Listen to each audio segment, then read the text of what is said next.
A sci-fi legend is back in Avatar: The Way of Water. Somehow. So how does that work? Spoilers ahead.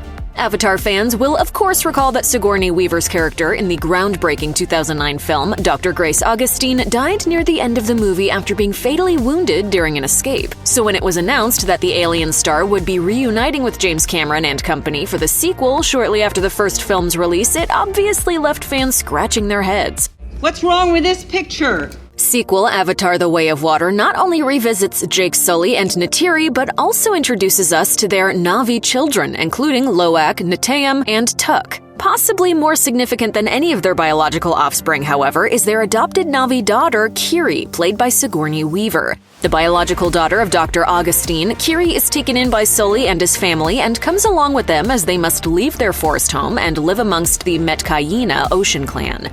Kiri is more than an excuse to bring Weaver back into the franchise, however, as the character's significance to The Way of Water could very well signify big things to come down the line. Kiri is introduced early on in Avatar: The Way of Water as Dr. Augustine's daughter, although rather than being born human, she is a full-on Na'vi from the start. As director James Cameron explained to Entertainment Weekly, "It's just that she's born of Grace's avatar. It's a natural birth, but the avatar is brain dead, but she's not. She's normal." This also plays into Kiri's character as she longs to connect with her deceased mother while remaining self-conscious about living up to her Na'vi family. She has a special connection to the environment around her, which takes on a new life when she and Sully's family are forced out of their home by a vengeful Colonel Quaritch and make base with the Metkayina people. As Kiri explores the lush oceans and comes face-to-face with the water's colorful inhabitants, she also finds new ways to connect and utilizes her abilities in unique ways. She not only connects with the underwater Tree of Souls and claims to hear the heartbeat of the deity Awa,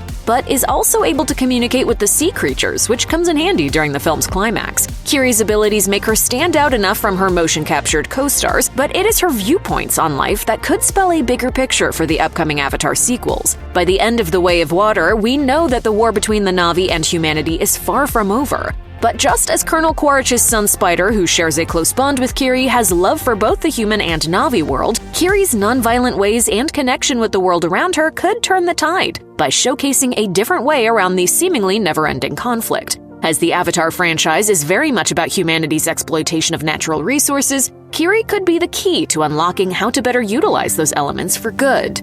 On top of that, we still don't know who Kiri's father is, or even if she has one. We know she has her limits, as is evident when she suffers a seizure while trying to connect to the underwater Tree of Souls, so learning more about her origins might be able to help figure out why.